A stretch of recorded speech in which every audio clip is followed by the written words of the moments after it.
What's up, everybody? How are you? Happy Wednesday. We are here. God is good. I'm glad to be alive. So much going on in the world. We'll talk about the shootings that happened at the end of Ramadan in Philadelphia. We'll talk about the police security guard that shot the man. Your thoughts on that.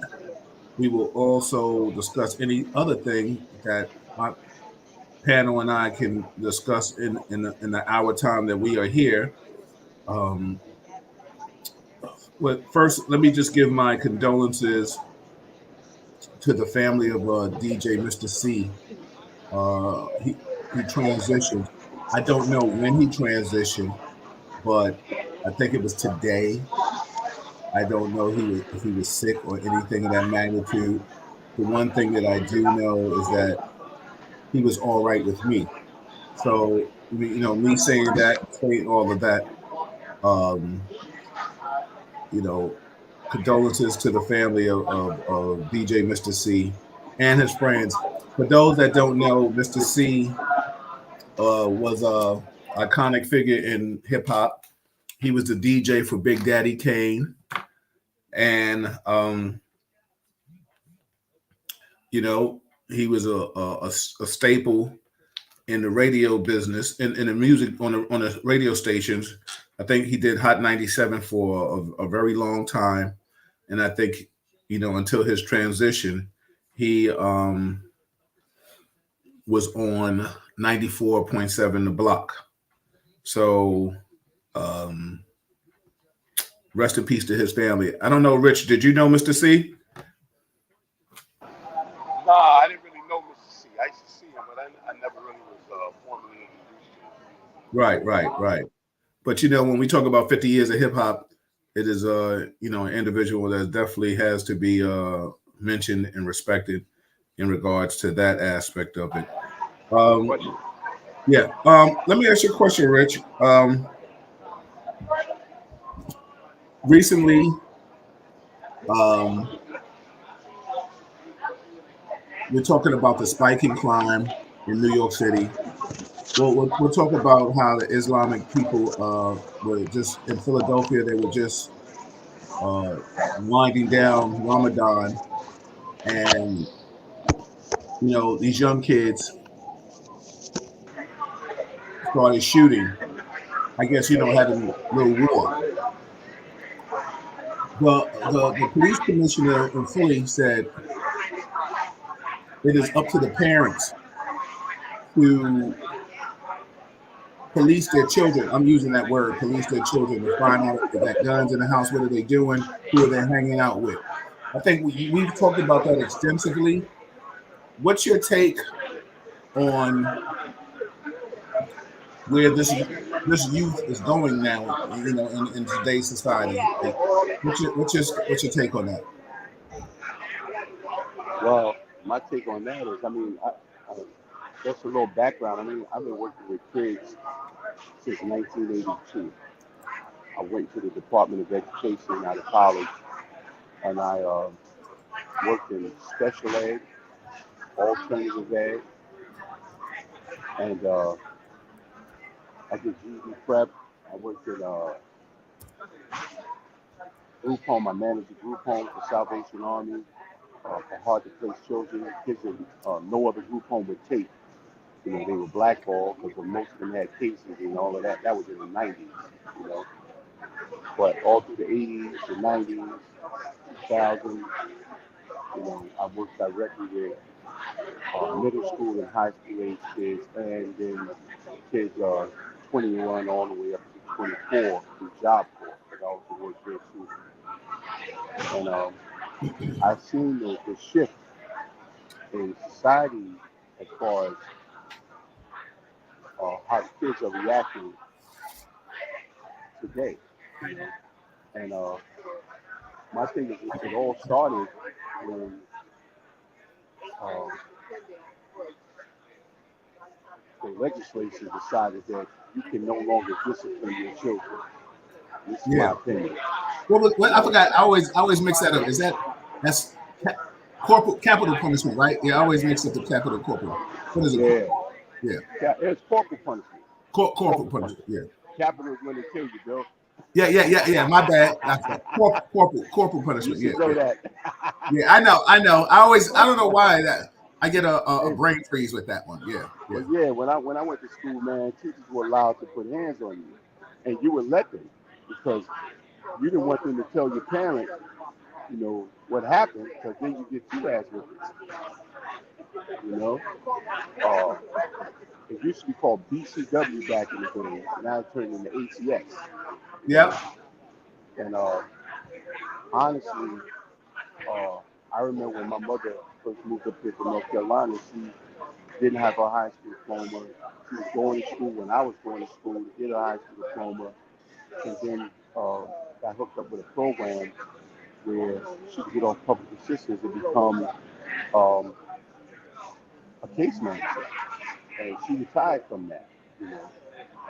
But as I watched, a lot of things just changed in our community. And the big thing is the removal of the man from the family. You know, the way things are set up is, I mean, if anybody ever seen Floyd D, that's real shit. If you got a man around, they come in your house, they want to separate you from even having a man if you're going to get assistance. You know, they don't really try to include a man in that whole dynamic. If in a family that's not doing that well, a man's value is only monetary. You know, even if you go and you break up from whatever lady you're with, when it comes to seeing your children, they don't really care about that. They want your money. How much money you got. And it makes it difficult for a lot of guys to be in the life of their children. Um, but on the flip side of that, I mean, we as men got to make sure that we partner up with the right kind of situation and woman to have children and be around in their life to make a difference. But these kids are absent the role model and example of what a real man is like, not only in their household, in their community. Because in the community, the first order of business is if you do well for yourself, it's to move. You go all up and down communities of color, low income, where people are trying to get a leg up, and once they reach a certain level, they, success is moving. You know, and I always say, if you just imagine if everybody in your community stayed, people that became school teachers, doctors, lawyers, and so forth, would just stay there. And I don't mean stay there in the building that they were living in, see if they was living in the project. I mean, buy something around the neighborhood that you grew up in, buy a brownstone, buy something like that. This way our kids can see a role model, you know, because what they're seeing now went from the hustler to the gangbanger, you know. And even back in the days, hustlers had a code of conduct, you know. They didn't encourage kids to be involved in the streets. They didn't encourage you to do all of the negative stuff that they were doing. They encourage you to do the right thing. Shorty, let me see your report card. Here's a couple of dollars, you know. yeah, And yeah. That's real and talk. That's real talk.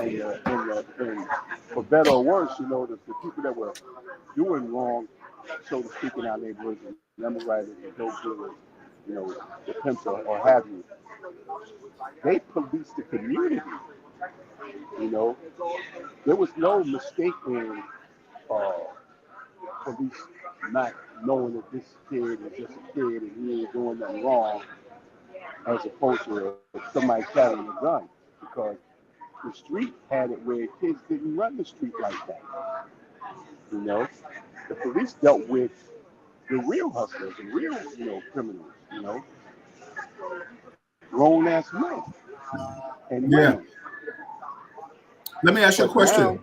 Oh, go ahead. I'm it's sorry. way Continue. different, man. It's, Yeah. it's way different. Now I've watched and working in schools, right, where they have this thing where they encourage you to put your kid into the IEP program, where they want to evaluate you, determine if you have a attention deficit, because a lot of kids have these behavioral problems, so to speak, right? and they want you to sign your kid up for that. You know, but the truth be told, in my opinion, a lot of these kids are in situations where teachers that are taught to when they were taught to learn a certain way, they teach that way. And if you don't learn the way they learn, all of a sudden, you're the one with the problem. The kid's got the problem. Instead of them adjusting their teaching style to that kid, they don't do that.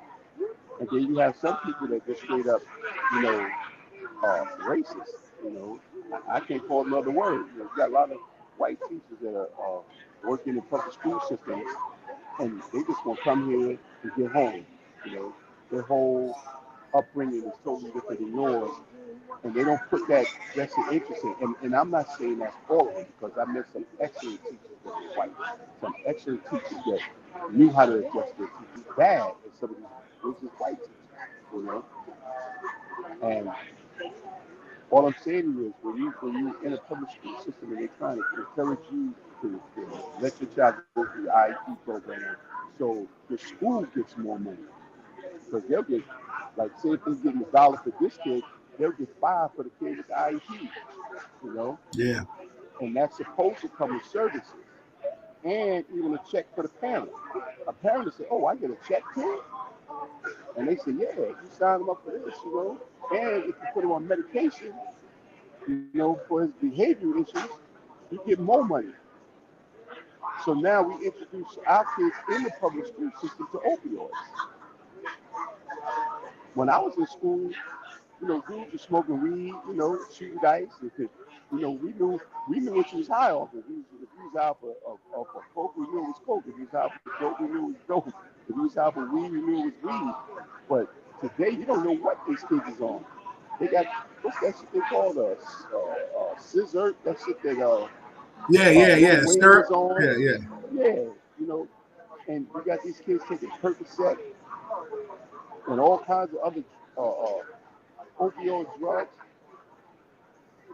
And the weed they smoking today, back in the days when we smoked weed, you got the munchies, you want to laugh, and Yeah, you didn't run back and forth to get another bag like it was crack. These dudes was running back and forth to the weed spot like it's crack, yeah, yeah. and I see a difference in their reaction to these drugs. And now, we got kids that are looking at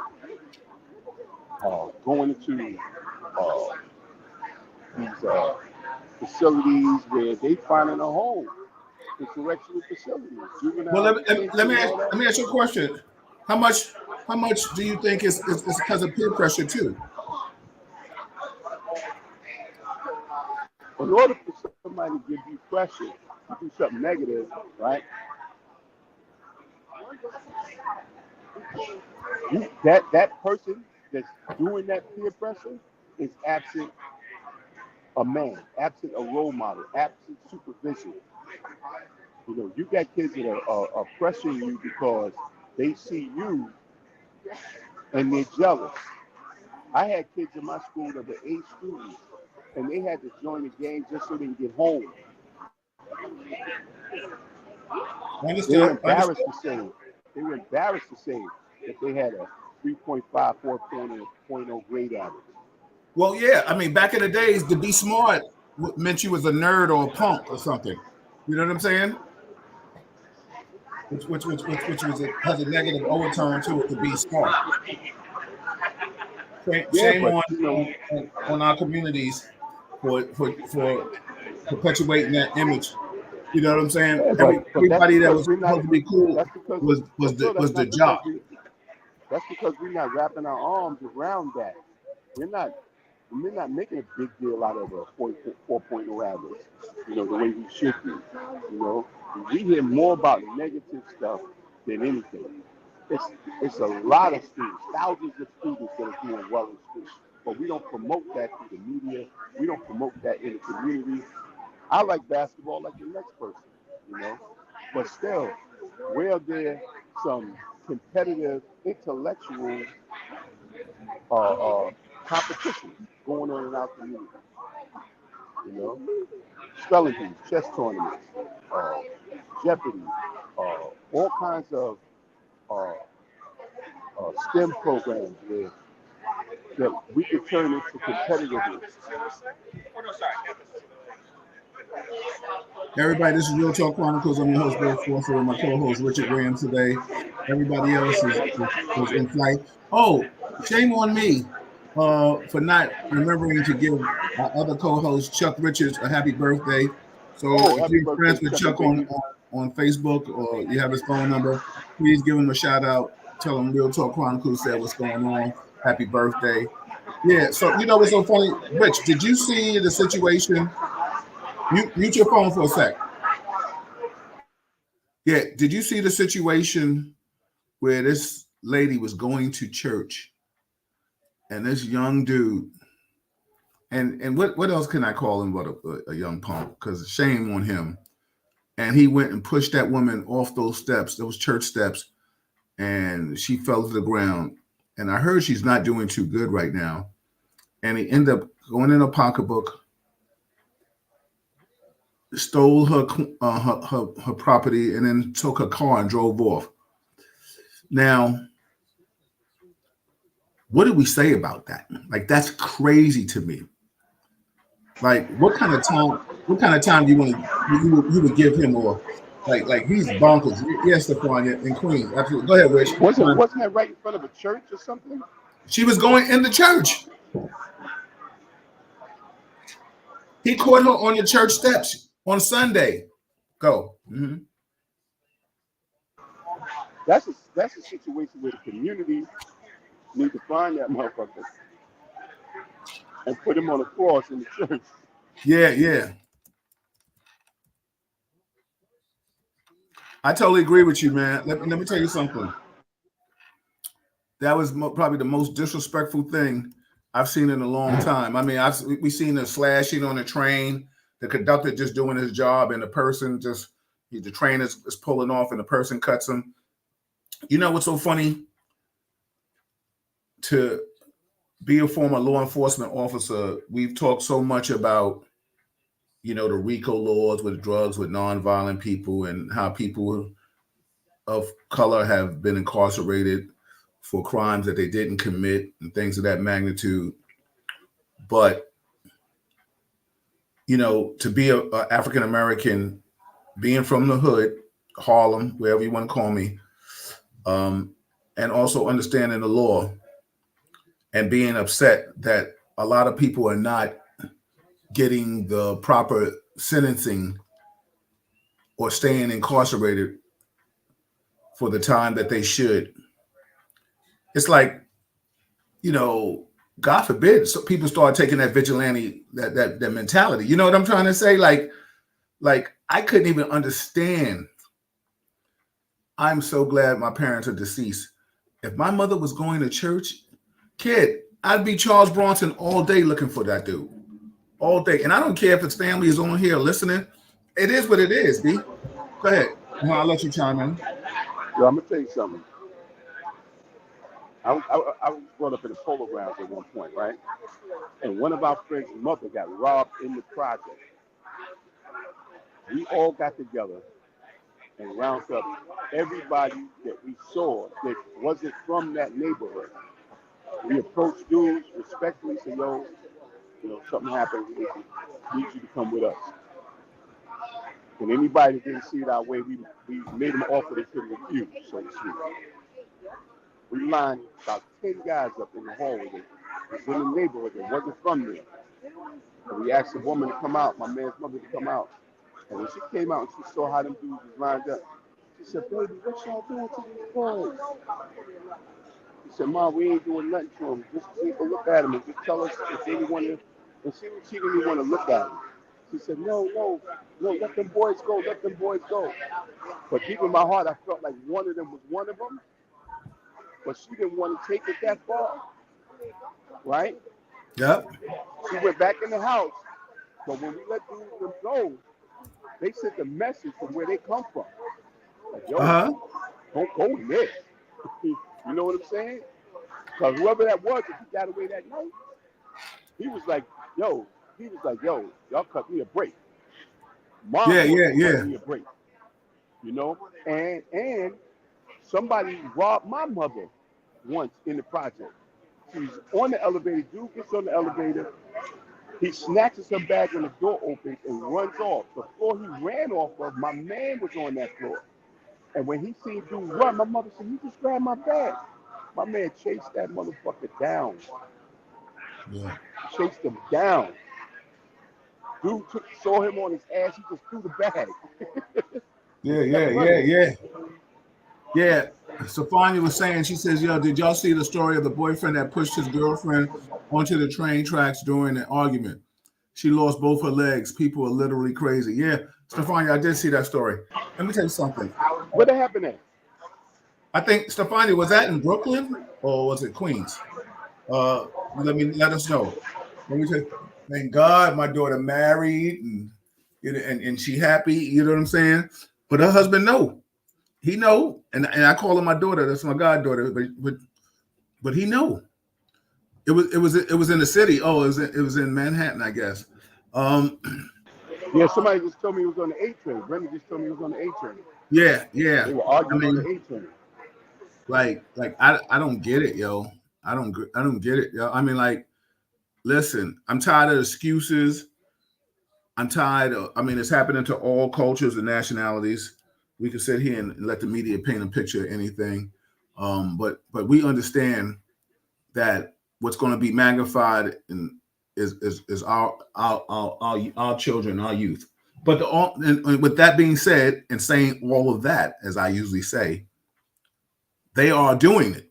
It's not that they're not doing it; they are doing it. And like you said, Rich, it goes back to listen. You know, all this little nice guys, like you said, we can't even make a kid do push-ups now in school, or it's cruelty, you know. Like I don't get it. Like we raising a nation of softness, and we want the kids to run amok and act fool, and I think it's just perpetuating the cycle or the stereotype. Mark said these events are only making it easier for them to come down harsh on black youth. The dude deserves all the business, no matter what. Absolutely. Yep. Um, also too, Stefania said in this age, crime pays. It does. You know, and you have to be very vigilant, you know, and you have to watch yourself. You don't want to feel like you're a captive to the community that you live in. These people who commit crimes, then go home. Why wouldn't they? They why wouldn't the trend continue? You're right. You know, but you know, and listen, I'm not going to sit here on national on the network on YouTube and Facebook and say what I would do. If you know me, you already know. You know what I'm trying to say? Like if you know Rich, you already know. There's certain people you already know. You know what I'm saying? Like I don't get it. You know, I'm. You know, this is why I tell anybody that I know that if you are not caught by the system in any way, blemished, deserving or undeserving, you know, I would still try to get some kind of firearm. I employ anybody, no matter what your ethnicity is. I implore you to get a firearm. You know, I mean, did you hear about the man that goes into a convenience store? I mean, it's like a gas station, and gets in a shootout with the security guard. Now, supposedly there's some history there with him and the store, but listen, you go in there woofing and you pull out the gun. The video is online now for anybody that wants to see it. Uh, it's just like, do you protect yourself? How do you protect yourself? Um, we're kind of between a rock and a hard place with the way we are living our lives. Not us, but I'm just saying to feel that a woman or elderly man or just our age can't walk down the street without being harassed or accosted and bothered. Darren has a question, and I'll go with you first. Hey, Sharon. Darren has a question. I don't know if you can see it, Rich. He says, Bill, what are your thoughts on the Newark 11 p.m. curfew for anyone under 18? I'll let you go first, Rich.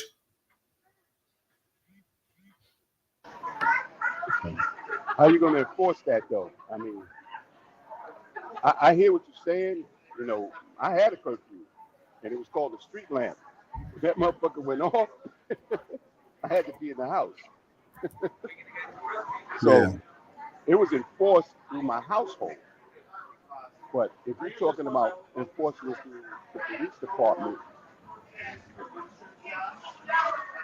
I can understand that. But I mean, how are you going to But, determine when and where you're going to do that? but let me ask you a question, Rich. With that being said, it's obvious the parents are not doing anything. So who else is going to uh, look after our children? Well, you know Now, what? I tell you I'm not what. co-signing it, but it's You know what I would do if I would go for something like that. This is how I would go for it. If I catch your kid out there at a certain time, unsupervised, I'm charging the parents. You heard okay. me? Yeah. I'm gonna hold that household accountable for minors. If you're considered a minor, you're supposed to be supervised. Now, if that kid doesn't have a legitimate reason to be out, right? Like he's in an after-school program or things of that Well, nature. a kid shouldn't be coming home unless he has a letter from the school saying that he's coming home from a certain situation, like a basketball game, a late Yeah, basketball game, and when you extend the age up to what did he say, 18? Is that what he said? 18? yep. 18. You got some people. I mean, so that 18, I was out of high school. You know, you got a certain ages where you basically you could say you're grown, excluding the right to drink. You No, know, but what I'm saying, what I'm trying to say is that if somebody is working, they're going to have documentation that they're working. If somebody is coming from a basketball game or a college game, and they have to travel an hour to get home, and the game ended at 10 o'clock, and it started at 8 or 7, and they're going to have some kind of documentation. All bets is off. Leave them alone. But when you're talking about little Ray on the corner just hanging out, smoking weed with his pants hanging off his ass, like there's no excuse for that. Now, like what you said, if you reprimand the parents and if you got to arrest the kids and then arrest the parents, like say I.e. one warning, right? Say, okay, listen, I got Richard Williams. Boom. I take him home to his parents. Miss Williams, little Richard was out here, whatever. This is your first warning. Both of y'all get a warning. 2 to 3 warnings, you both get arrested. I'm with that. What's your thoughts on that? again, I would hold the parent accountable, right? But this forces the parent to address the elephant in the room, right? Because what they're going to say is, I can't control this kid, right? That's what they got. What was used to, I don't know if they still call it that, but it's the PINS petition, person in need of supervision, right? So if your child is not going to school, if your child is unruly, not coming in the house, getting high, doing all that, you got to go down to the court and file a PINS petition, person in need of supervision. That means you're telling the legal system that I cannot control this kid. I don't want to be held accountable for it. And that's when they start grabbing them up and putting them in foster care, Yeah, I right? know. I've had to deal with it. So it's a whole lot that goes with that because the parent may need services themselves. A lot of these households are growing up with single mothers, right? That aren't equipped to deal with these young men and some young women, you know, because of the lifestyle they live in. And on the flip side of that, like I was telling you about that IEP money, some of them are getting a check for their kids. Darren's okay. Sharon has some questions, and let me just read some statements real quick. Um, Mark said there's something demonic happening across the country, if not world. We are under siege. Mute yourself, Rich. Mute yourself. Mark says there's something demonic happening across the country, if not world. We are under siege with this. I pray all, not just mine. Stefania said, good. They do need to be out. They don't need to be out late anyway. Uh, she also says it's crazy nowadays because the parents are worse than the kids. I totally agree with you. I like that, Sharon. She says, I'm looking at getting into a firearm. Um, let's see. Thank you for the question, Darren. It's good conversation. Sharon said, does anybody know, Sharon asked, did they have a curfew in New Jersey in the past? Maybe, I don't know. Tashana said, that's fair and unfair. Mm, elaborate. I totally agree with you. But, you know, punishment for the good kids, I mean, it's almost like policing us to a certain degree. Darren said they have to be within 100 feet or yards of their home for the what? Not to get arrested. Tashana says kids don't fear their parents and or authorities. Exactly. That's a crazy thing we doing with now. Darren says, what do law enforcement do if parents are not home? We don't want that because that's when it comes to taking them in the spa fit and stuff like that. Sharon also said it's difficult to get pins now. They don't. These uh, they don't. These children are in care. Okay. Tashana said the system has taken away the rights for parents to discipline their children. I totally agree with that. Let me tell you something. I don't know how old some of you are, but listen, I got the business. I ain't mad at my father today for giving me the business then. Now, was I upset when I got the business back then? You were absolutely right. I was so mad because I sure didn't understand that, whip my ass and then hug me and talk about I love you. But you know what? To this day, I get it. It was the way we were kept in line. There was a fear factor. It was a discipline. Um, and that's why I guess I'm here today. Not that children who haven't been disciplined physically are not law-abiding citizens, but I'm just saying I don't know too many people who getting whipped up are bad. I don't know. I don't want to do the numbers on that. I'm not here to argue with any of you all on that.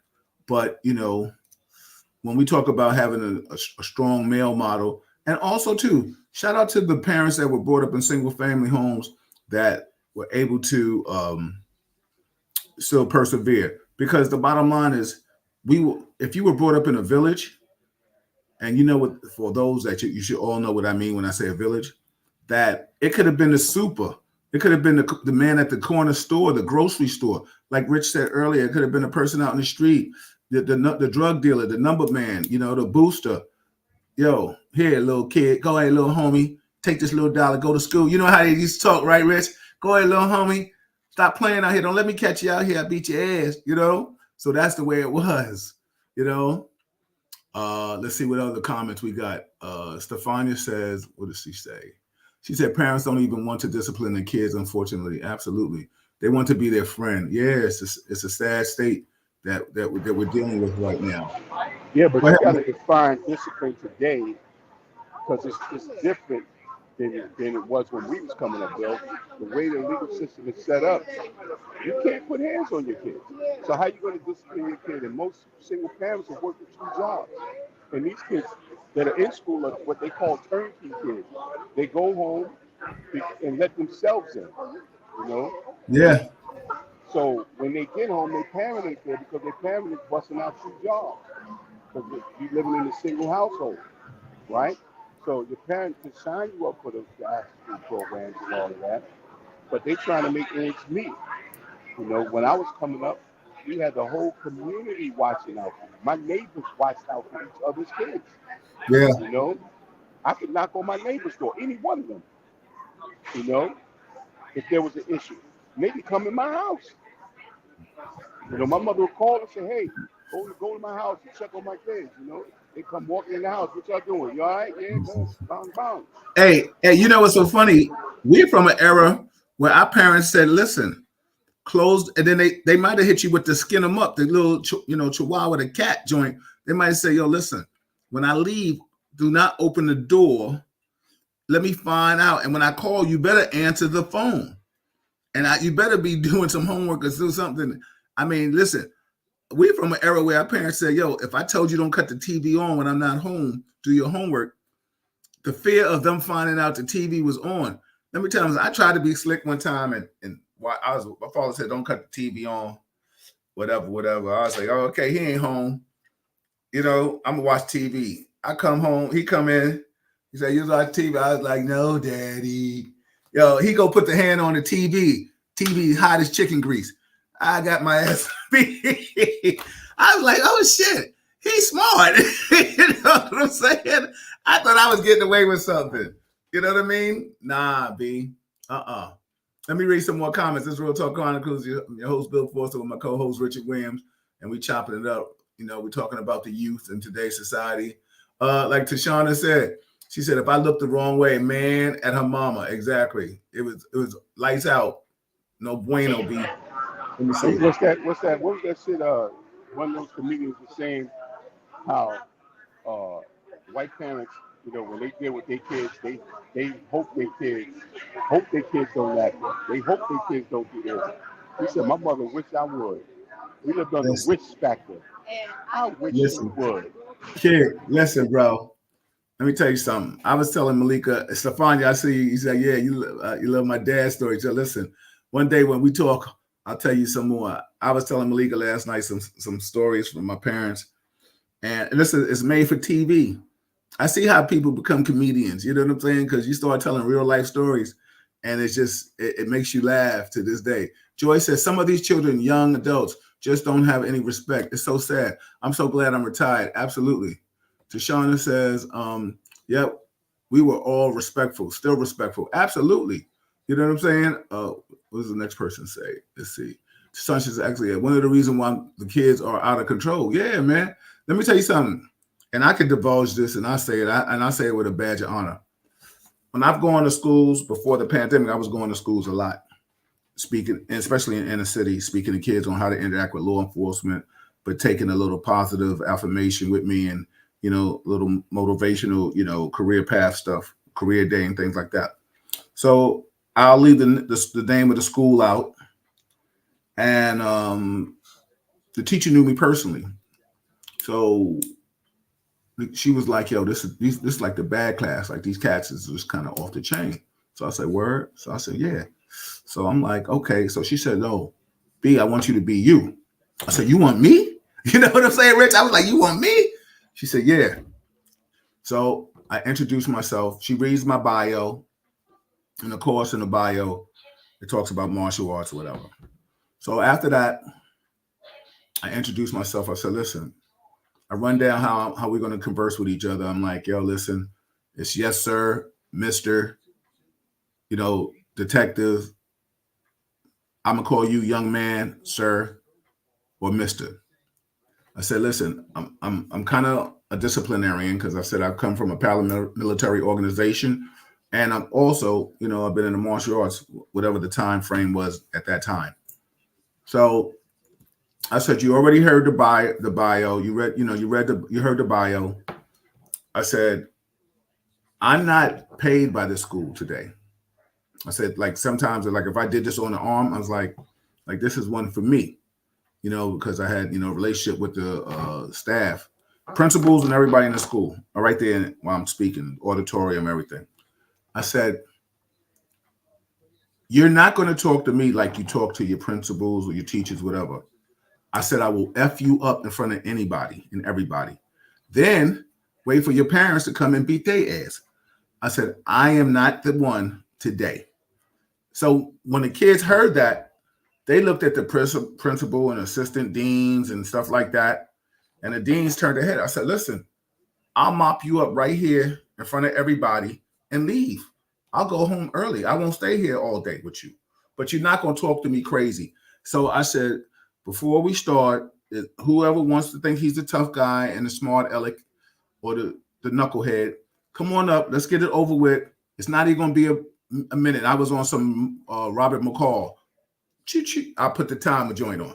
I said, let's get it over with quick. I said, I guarantee you, the first one will be the last one.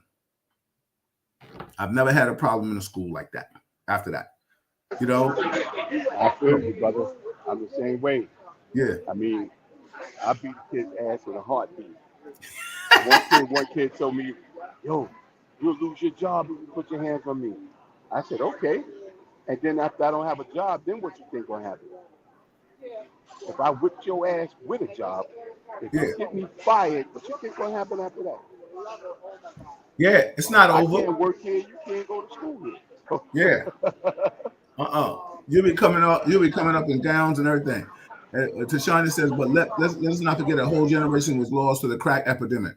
True that, and right now we have a lot of grandparents raising kids, and grandparents are still young. I mean, we have grandparents that are not even or just turning 50, and their kids are 30, and their grandkids are 10.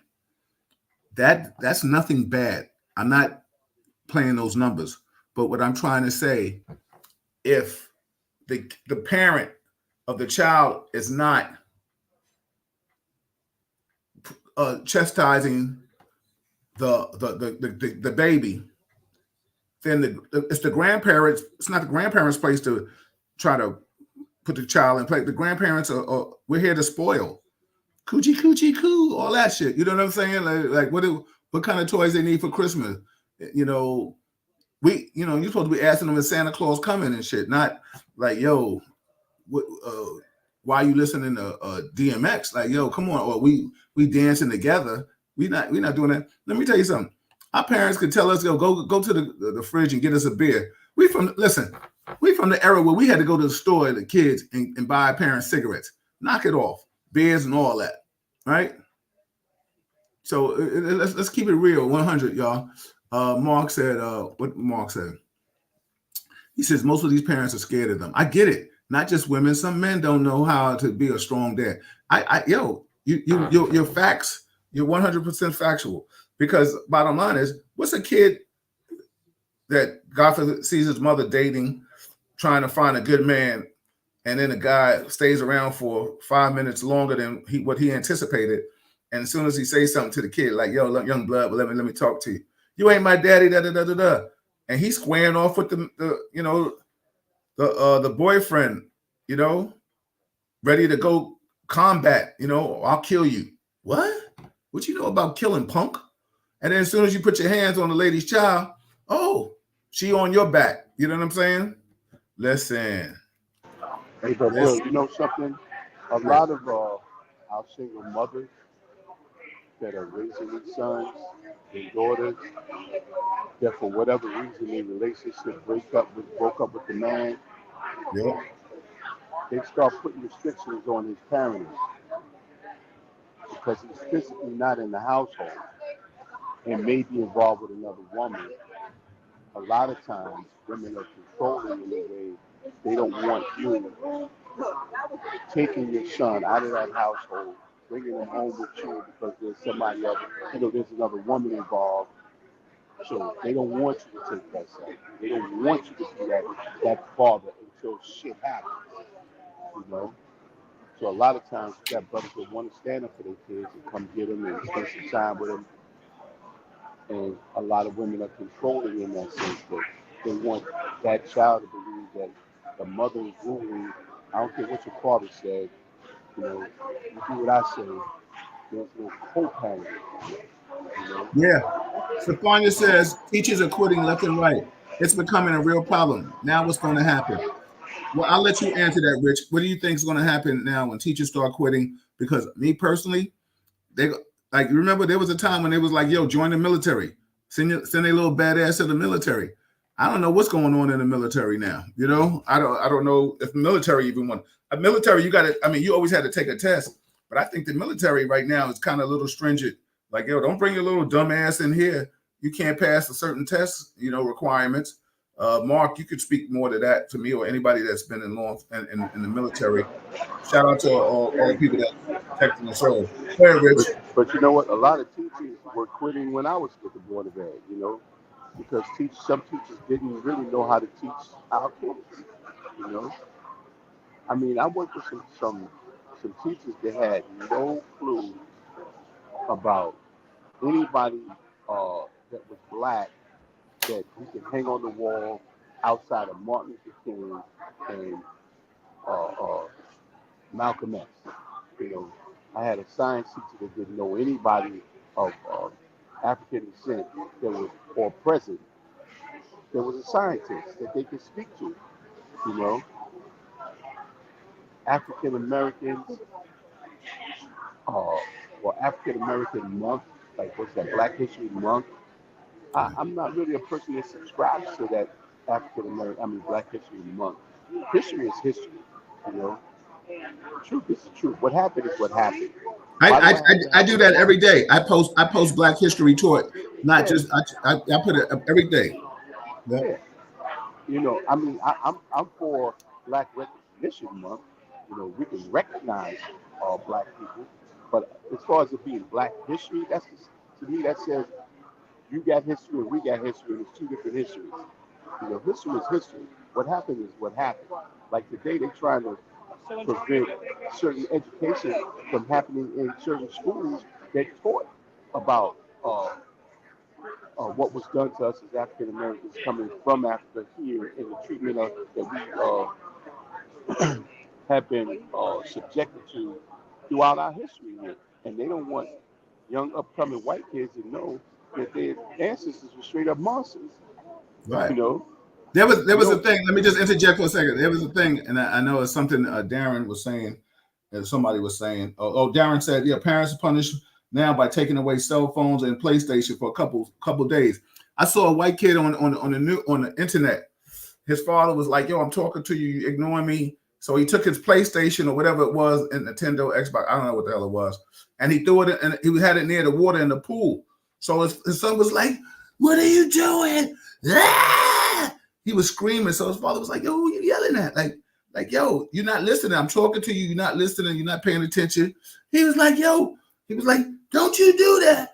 Don't you do that." His father said, "Well, what you gonna do?" White man had a little soul in him. He said, "What you gonna do? Like, what you gonna do, Junior? What you gonna do?" Right? He threw this shit in the pool. The son was like, ah! He went and dived in the water. Shit was hilarious. But I would have beat his ass for diving in the water. Like, you went in there, you dived in the water to save a PlayStation. Really? If I told your little punk ass to get off, excuse me, y'all, but I get a little emotional. You know what I'm saying? If I told you to get off the PlayStation, I'm talking to you. Yo, could you imagine? Like, I'm a Atari kid. I'm one of that generation when all these toys first started coming out. Yo, there's no way in hell if my parents said, "Yo, come here, pause the game to change the channel." I don't care. Don't have me don't have my parents walk back to find out why I didn't walk front. You know what I'm trying to say? Hey yo, Go ahead, bro. Rich.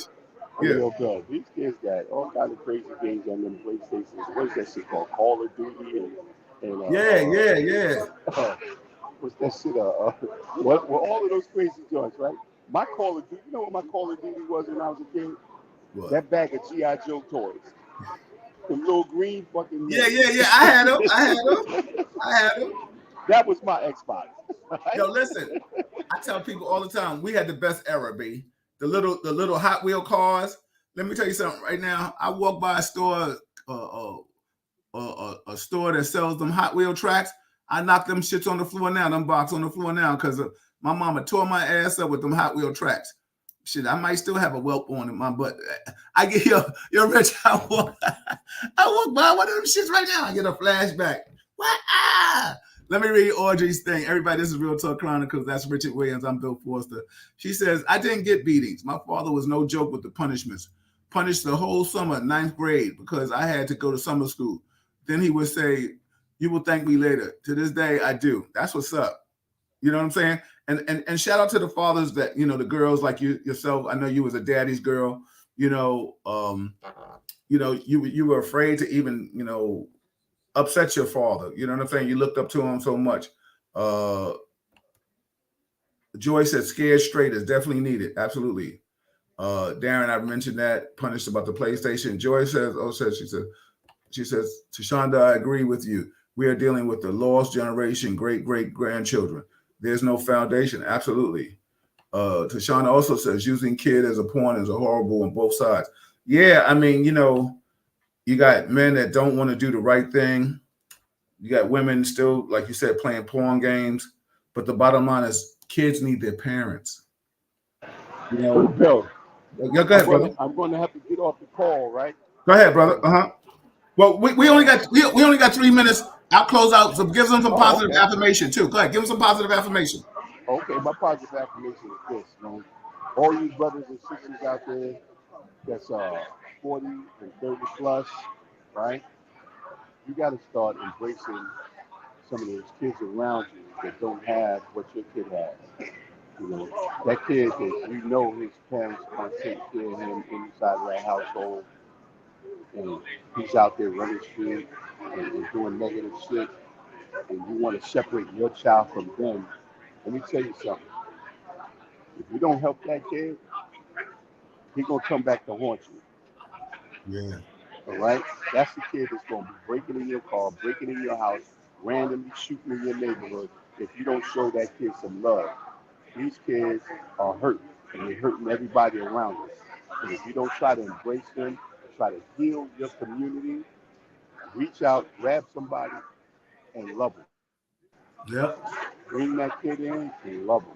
If it's just yeah, one of them, just grab one of them and try to raise him and guide him like he's your own or she's your own. And if we all do that as adults that know how this shit is, instead of sitting around complaining, we can make a difference. We don't need Chuck Schumer or Donald Trump or Joe Biden, none of them, because they're not down on the ground level of what's going on here. You know, all they could do is try to write a letter or pass a law or whatever or allocate some funds. But when I was a kid, my neighbors started basketball teams. It wasn't no big organization. It wasn't no PAL or none of that shit. My man's father started basketball teams. My man's mother started African dance, double dutch, yeah, martial arts. These yep, were my neighbors, and they embraced the community and took whatever skill trade they had and passed it on to the neighborhood. And that's what we got to start doing. We got to stop being just submissive, dismissive rather, to kids that aren't yours or problems that you deem is your problem. That's your fucking problem too. yeah, yeah, It's yeah. gonna come and get you sooner or later. So my positive affirmation is reach out, grab somebody, and love them. That's Love it. the hell out of them. Thank you, Rich. Thank you for taking the Peace time out. out. Enjoy your dinner with your son, man. I'll talk My to you brother. later. All All right. right. Everybody, yeah, that was Richard Williams. Let me just say this. Mark said has a good point. He says you can thank the governor from Florida for the banning of black authors. The racist crap that happened to Jackie Robinson can't be taught. As regards to the qualifications for the military, it varies from branch to branch. The air was being they catch me out. I got you. Thank you. Good show as always. Hey Brenda, I see you chiming in. Listen, everybody, let's understand what it is. And I gotta give a shout out to Brenda that's just chimed in. She held the church and the community accountable for raising her children when the men in her life, or the man in her life at the time, the father, excuse me, make sure I want to verbally correct myself and say it what it is, um, didn't do his job. Um, she is the first woman I knowingly saw that happen because I was a mentor to her kids too.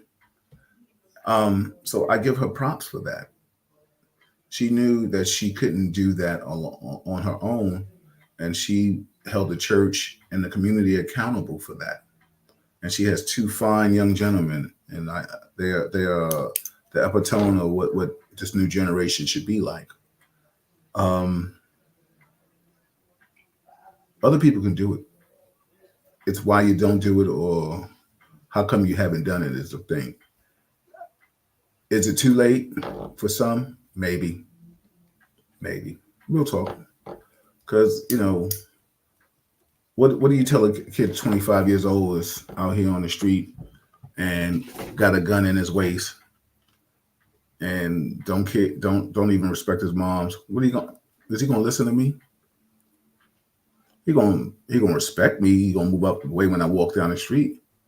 But he's not in the field like, yo, OG gonna hurt me. He may know OG may hurt him, but he still might have that mentality that, like, yo, listen, I'm about that life too. He got more to lose than I got more to lose than him. So I'm not even gonna get into that situation. And that's when I think it gets pointed about sometimes parents are scared, some parents are not. Got too much to lose, man. I got certifications and credentials and different cities and states. You think I'm gonna lose it on little Pookie, or Jose, or even Anthony, whatever you want to call it, whatever his name is? I'm gonna lose it because of him, because of some silliness? Nah, I'm not gonna do that. So what I'm going to do, I'm gonna suck it up and keep it pushing. And as long as he does not harm me or my loved one, then or my loved ones, then I'm gonna keep it moving.